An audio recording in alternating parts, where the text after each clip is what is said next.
Hi guys, RC Old Guy here again. Today I'm here with my newly created base station. Now I don't know why anybody else hasn't done this, but I used a 19-inch HP flat screen LCD, and it has a really good picture. It's 17 inches. I had a 7-inch display like that you would use in a car on my other base station, and I couldn't stand it. It was just too small and too dark. This is actually, I haven't even set the brightness on this yet. This is the first time outside with it. But what I've done, aside from the screen, is I've incorporated a 4-channel professional DVR unit in this case. Um, you can get these online on eBay for about 47 bucks. It's going to take you a little while to figure out the setup on it because it's from China. And the instructions are really, really poor. I had some time messing around, janking around with trying to get the channels to come up the right way. So as it displays right now, it is on my, well, I'll explain it this way. I have up to 4 cameras I can run on this, so my intentions were to use my 1.2 gigahertz camera on my F-550 over there. And what I was going to do is have that for the FPV part of the flight. I'll have a selfie cam that will be pointing at me while I fly, and then I'll have what I call sky cam, which is where it's set at right now. This is on the sky cam. It's actually very clear, very clean, and that is a camera from China as well. So I'll just give you a little shot here, and then we'll get into what it looks like. The case is from Home Depot, 20 bucks, aluminum. It has like some kind of a plyboard interior to it. Very nice case. I've had it for airsoft stuff for years. I had it laying around, didn't use it. I put this entire base station together for under $60. So I did really, really, really well at this. A lot of the stuff I already had, some of the plexiglass. So I would estimate if you had to pay for everything, it'd probably be up around 300 or so with the monitor. I got the monitor for free. The case I already had. Plexiglass I had. The DVR I paid for. I got that. I had some BNC connectors and such. So what I have on the back there, as you can see, is my 1.2 wireless that has a mast that is fiberglass. That's a retractable mast. So I can put that in and out. You know, it all packs up in the case nice and clean. That's my 1.2 transmitter up there with the skew planar antenna that I designed and made for it off the internet. That was really helpful. I think IB Crazy is the guy responsible for those. Good instructions out there. On this side, this is just a receiver that I have. Typically, I'm going to put the 2.4 there for my selfie cam, or I might just use a regular solid camera. And this is my cloverleaf skew planar for my receiver on my F-550 over there. Okay, and so the way this is powered, right here, 12 volts, right back into my power output in my trunk. So this entire unit runs on 12 volts from the car. I have a inversion system in it that goes from 12 volts to 120 to run the monitor. The monitor runs on 120. It has a VGA, I don't know why I can't say that, VGA output on it. Now what I've found recently is that you can purchase monitors. You know, you can get like, go to Walmart and get a Dynex now, a 19-inch Dynex. Has VGA output on it as well as a TV output on it. So you could conceivably do this. I don't understand why somebody hasn't done it sooner. But it's a sweet setup. So this is my Skycam that's mounted on the back. It sits on simple 3 screws. Put it in. It's got a little cooling fan built in here for the screen, so we're not overheating anything when it runs. This camera itself, I paid $6.50 on eBay for. Unfortunately, they don't tell you about the NTSC versus PAL. Now, if you can see, and I'm not sure if you can, that label right there says NTSC on it. Well, they're lying. There's either something in there for a jumper or something that maybe has to be shifted or moved. I haven't taken it apart to look at it, but it is definitely not NTSC. All my other cameras are NTSC, American Standard. When I run those, they all work fine on color. When I run this, it comes in black and white. So when I run this on PAL, this one turns to color. So it's a fairly obvious situation there, so we know that they're wrong about what they're saying. I'm trying to work with the seller at this point, see if we can get that figured out and fixed, but it clearly is not the correct format for that camera, despite what they claim. Over here we have the output port. Now this is for the wiring to go up to the receiver up here, and it all tucks back in nice and neat. This is a pill bottle, and this is the cap.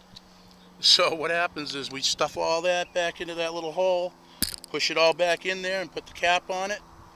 Put that cap back on, and you never see it. So it looks pretty neat. It's all buttoned up. So we'll get to the interesting stuff, I guess. I'm going to try to make this short and sweet. Probably going to fail at that, but this is the OSD board that was with the screen. This screen itself, there was another bezel that had to come off. It has a steel back on it, okay? The steel back is great because it allows you to mount them on the wall. As you see, I have 4 mounting quarter 28s, I think they are. And those go into the backing plate on this, so it's mounted right to this lid. The nice thing about this monitor was no trim work at all. It fit like a glove in this housing. All this foam right here was with this original box. This bezel fit in there like a charm. Perfect. Picture's pretty good. So, anyway, nuts and bolts.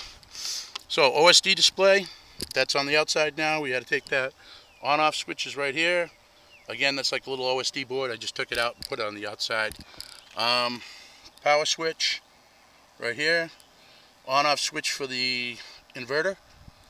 Power output for one of the cameras, and then I have a bunch of power wire outputs that go to the cameras as well. Here's a little mouse for the display. So I'll show you how this works kind of real quick, and then we'll open it up and take a look. So right now I have it on the Skycam, which is my primary camera, because I can't run 2 cameras. I'll have one black and white and one color. And it's a nice day. It's a marathon day, beautiful out. I figured I'd use the good camera. Okay, so we're going to click on the screen here. And what happens when you do that, see I have 4 breakouts for F-550, Skycam. I have none for this one and none for this one set right now. But 2 of those, I don't have the wireless hooked up to it right now, so you only get that one display. You have a main menu here, and you can go in there and set these cameras to film anything you want, any way you want them. In fact, right now it's filming. Actually, it's stopped. I haven't turned on the filming yet. But what I plan on doing, so when I fly, I can make a video that's going to have my F-550 in flight here, Skycam watching it fly, and then selfie cam over here watching me fly, or whatever else. And you can actually throw another channel in there, maybe to watch the crowd or something that comes around you. This is a 2 gig USB stick that goes into this port that I put up here. And I'll explain what that's for. This thing, the mouse comes with this. So at any rate, we run this screen in 4-way mode, or you can double click on it and you get the entire screen. So this is great if you do an FPV, I think. I haven't tried the goggles yet. I'm thinking about those next, but I really think that this is a pretty reasonable solution to my problem. My other camera that I use has a better resolution, the wireless for the F-550 is a 600 line quarter CMOS. So it's a really nice camera. It's going to be a lot clearer than this. The one that I got from the internet, that white one on the back, Skycam, is only a 480 line. So it's not the best of things. The monitor itself is 1280 by 1080 by 1260 or something like that. I think that's what the resolution is on it right now. So it's fairly decent sized picture. And you can see down here in the corner it says Skycam. Up here we've got the date and the time on all that good stuff in your recording modes. So conceivably what I'm going to do is this. I'm going to have 4 different videos in one shot. And I, like I said, don't know why anybody hasn't tried this yet. They do save in 2 different formats. There's an RS format that they use that is particular to DVRs. I guess it's a standard. that's used. You can use it with their proprietary software to run it, but it's not going to work if you want to put it on YouTube. However, you can save this system and use it as AVI. So when you save it, it goes out to AVI. It's beautiful. And then you can, obviously edit it any way you want. There's also editing software in here. You can pick up and stop on any point that you want in the process and film, cut, edit, and do whatever you like. You can turn on cameras, turn off cameras. You can have 2 cameras. You can have, 4 cameras. It's great. So inside, here's the mouse. Put that over here. This is, oops, sorry about that. This is the plexi I used. It's 1/4 inch thick. I had it from my other base station that I can't stand. Mouse pad up here that's glued down. So I'm going to take this off, and up she comes. This is the cover for the DVR station. Right here I've put foil on the inside for shielding. On the inside of the screen as well, the entire backing, that's all foiled with aluminum foil just for little shielding properties. I did wrap all the cables, including the video and audio signal stuff. It's all wrapped in foil for signal, so it doesn't lose any signal or have any interference. All my power wires are routed. Oops, sorry about that. The power wires here are routed on one side, and over here is the video and the audio. This is all power for the fan and for the monitor. So we don't want to have those together. When you put this together, you got to be very careful. So here we are with the DVR. It's on right now, and it's running. The little light indicates that. I have put a little piece of plastic up there so you can see that glowing. The hard drive, be aware of these things.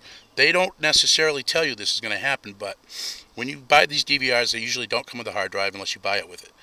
If you don't, and you put your SATA drive like I did, which is my nice 2 terabyte drive that I use for work, I happened to plug it in just to see how it was all going to go together.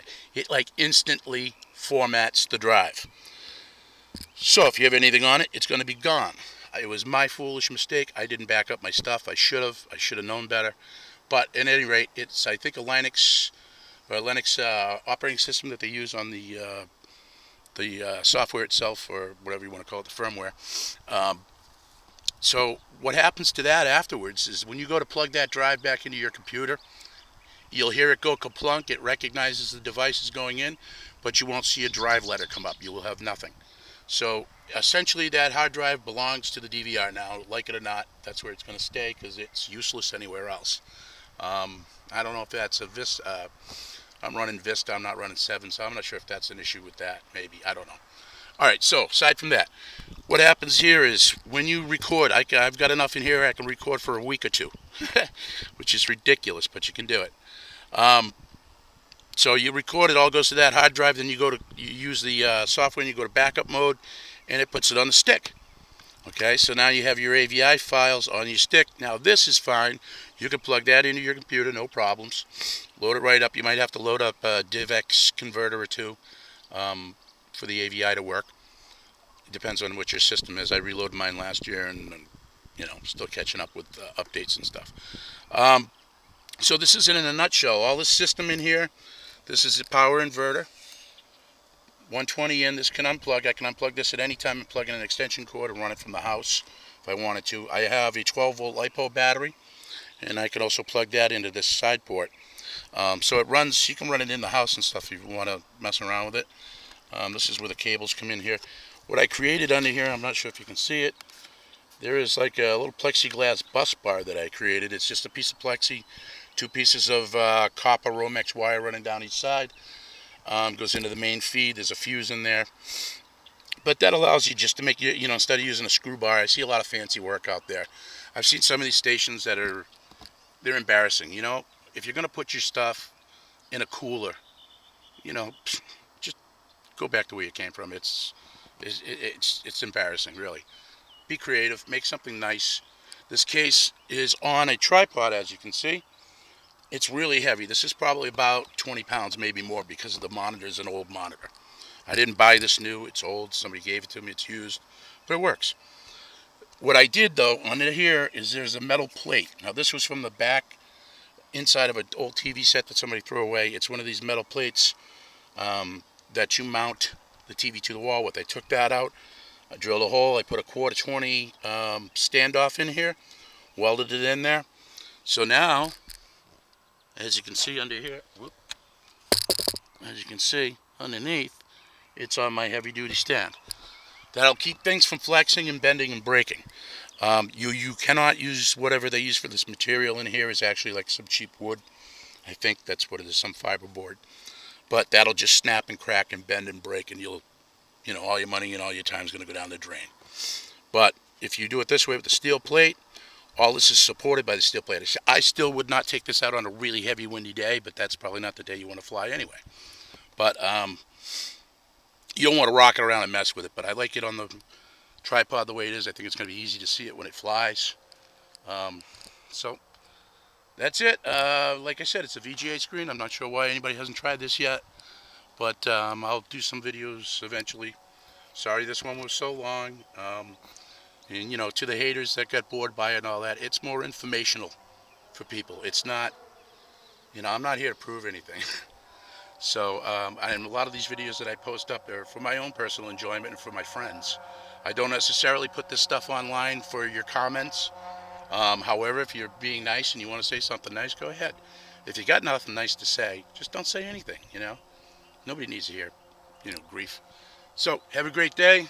Happy Marathon Day. Boston strong. Take care. Thanks a lot, guys.